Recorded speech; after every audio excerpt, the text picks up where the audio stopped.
Good morning, students. I am Kamaljit Kaur, your SS teacher from Sarvadkari Vidya Mandir Fazilka. How are you? I hope you are good at home and do your homework properly. As you know, in our previous video, I have taught you about the constitutional design of South Africa. कि south Africa में constitution कैसे बना। हमारा जो topic चल रहा था उसमें ये था कि जो साउथ अफ्रीका में जो वाइट गवर्नमेंट थी देवर इन माइनॉरिटी, वो माइनॉरिटी में थी, और जो ब्लैक्स थे, जो वहाँ के नेटिव्स थे, जिनका बर्थ वहाँ पर हुआ था, देवर इन मेजॉरिटी। लेकिन डोमिनेंस किसका चल रहा था? वाइट गवर्नमेंट का, जिसने वहाँ पर जो रूल चलाया हुआ था वो ऑप्रेसिव रूल चलाया हुआ था और फॉलो कर रही थी अपाराइज गवर्नमेंट, जो डिस्क्रिमिनेशन के ऊपर बेस्ड थी। मतलब वो उनके स्किन के कलर के हिसाब से उनके साथ बहुत ज़्यादा डिस्क्रिमिनेशन कर रही थी। धीरे धीरे जो ब्लैक्स थे वो इकट्ठे हुए अंडर द अम्ब्रेला ऑर्गेनाइजेशन।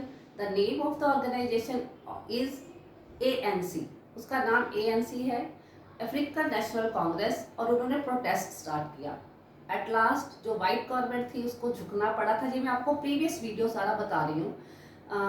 जो वाइट गवर्नमेंट थी उन्होंने अपने रूल्स को थोड़ा चेंज किया, और फिर जो टॉपिक हमारा लास्ट चल रहा था वो था टूवर्ड्स ए न्यू कॉन्स्टिट्यूशन। हमारा लेसन है 3 ऑफ 6 और पेज नंबर हम आज स्टार्ट करेंगे 42 to 44।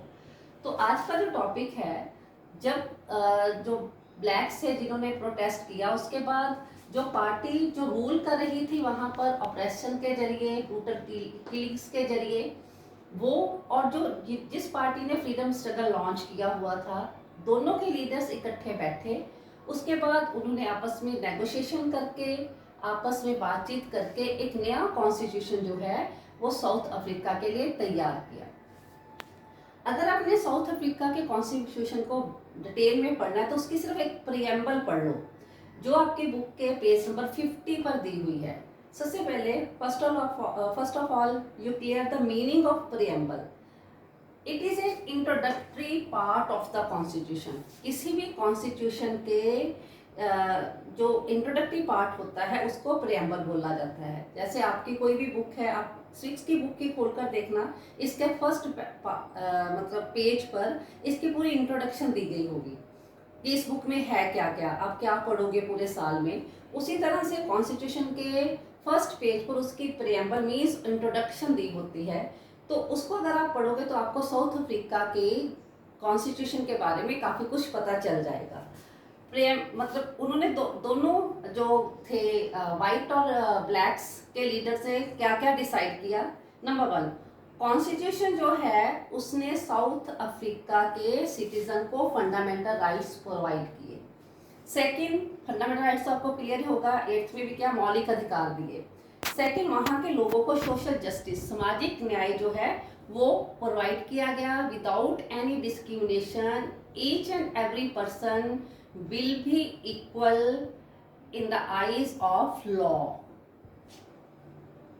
The preamble of the South African Constitution tell us that there will be democratic government in South Africa in future.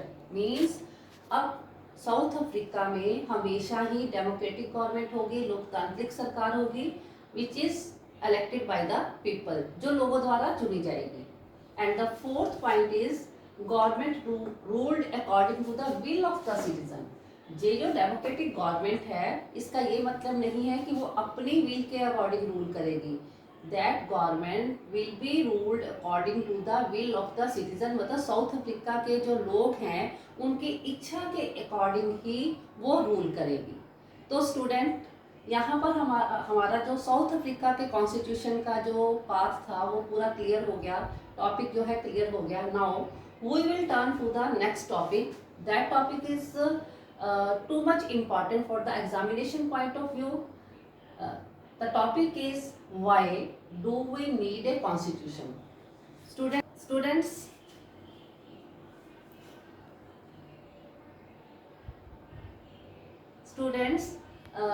हमने साउथ अफ्रीका के example से ये पढ़ा है कि साउथ अफ्रीका में डिफरेंट टाइप ऑफ कलर के लोग थे, डिफरेंट रिलीजन के थे। लेकिन उन्होंने कॉन्स्टिट्यूशन बनाया, वो सेटिस्फाइड हो गए। लेकिन आप ये मत सोच लेना कि ये साउथ अफ्रीका का एग्जाम्पल है, इट इज़ यूनिक। ऐसे ही कई और कंट्रीज भी हैं या थे, यहाँ पर डिफरेंट टाइप ऑफ जो पर्सन्स हैं या लोग हैं वो रहते हैं और रहते थे। लाइक इन इंडिया भी आप देख लो, यहाँ पर सो मैनी लैंग्वेजेस स्पोकन के लोग हैं, सो मैनी रिलीजन के हैं। तो हर किसी को अकोमोडेट करने के लिए कॉन्स्टिट्यूशन की ज़रूरत होती है। आप चाहे किसी भी ऑर्गेनाइजेशन की बात कर लो, आप किसी क्लब की बात कर लो, आप अपने स्कूल की बात कर लो। स्कूल में भी कुछ ना कुछ रूल्स होते हैं, वो रिटर्न में आते हैं। प्रिंसिपल मैम जब ये कोविड-19 नहीं था, क्लासेस लगती थी, कई बार वो जो हमारी अटेंडेंट है वो साइन करवाने आते थे हमसे कि ये कुछ नोटिस आया है, आपने साइन करनी है। तो रिटर्न में नोटिस आया मीन्स वो कॉन्स्टिट्यूशन है। रिटर्न रूल्स मीन वो हमें इन फ्यूचर हमेशा अवॉइड करने पड़ेंगे। तो हर कंट्री के लिए, लोगों को सेटिस्फाइड करने के लिए, कोऑर्डिनेशन बनाने के लिए, हर संस्था, हर कंट्री, इवन फैमिली के लिए भी कॉन्स्टिट्यूशन होना जरूरी है। तो हमने सिर्फ ये नहीं सोच लेना कि सिर्फ साउथ अफ्रीका को ही कॉन्स्टिट्यूशन की जरूरत थी, हर कंट्री को कॉन्स्टिट्यूशन की जरूरत है। कोई भी कंट्री अगर वो डेमोक्रेटिक है तो वहाँ पर कॉन्स्टिट्यूशन होना जरूरी है।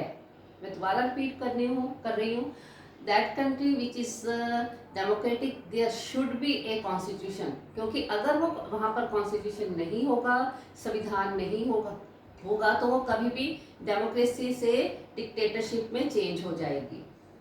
तो ये मैंने आपको इंट्रोडक्शन बताई कि हमारे लिए कॉन्स्टिट्यूशन होना जरूरी क्यों है। आपको कॉन्स्टिट्यूशन का मीनिंग क्लियर है। सब rules which are in written form are called constitution. कुछ रूल्स, कुछ कानून जो रिटन फॉर्म में होते हैं उनको हम कॉन्स्टिट्यूशन, संविधान बोलते हैं। अब हमारे लिए कॉन्स्टिट्यूशन करता क्या क्या है। Number 1, constitution generate a degree of trust. अगर रिटर्न में रूल्स होंगे तो वहाँ पर जो डिफरेंट टाइप के लोग रहते हैं, डिफरेंट कास्ट के, डिफरेंट रिलीजन के, डिफरेंट लैंग्वेज के, उनमें आपस में विश्वास आएगा। क्योंकि सबको ये लगेगा कि जो भी रूल चल रहा है according to the written set of the rules चल रहा है, कोई नहीं उन रूल्स को तोड़ेगा। तो उनमें आपस में विश्वास की भावना, ट्रस्ट की भावना जागेगी। लाइक इन साउथ अफ्रीका में एग्जांपल फिर साउथ अफ्रीका की देती हूँ, क्योंकि जब उन्होंने कॉन्स्टिट्यूशन तैयार कर लिया था तो जो ब्लैक्स थे उन्होंने रूल चलाना था। लेकिन जो वाइट्स थे उनको थोड़ा विश्वास था कि हमारी प्रॉपर्टी ये नहीं छीनेंगे, हमारे राइट्स नहीं छीनेंगे।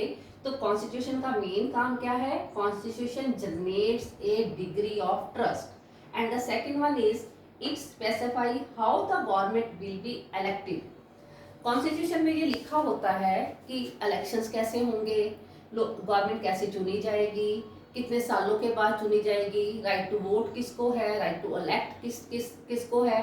तो गवर्नमेंट कैसे इलेक्ट होएगी वो भी किस में लिखा हुआ है? कॉन्स्टिट्यूशन में लिखा होता है।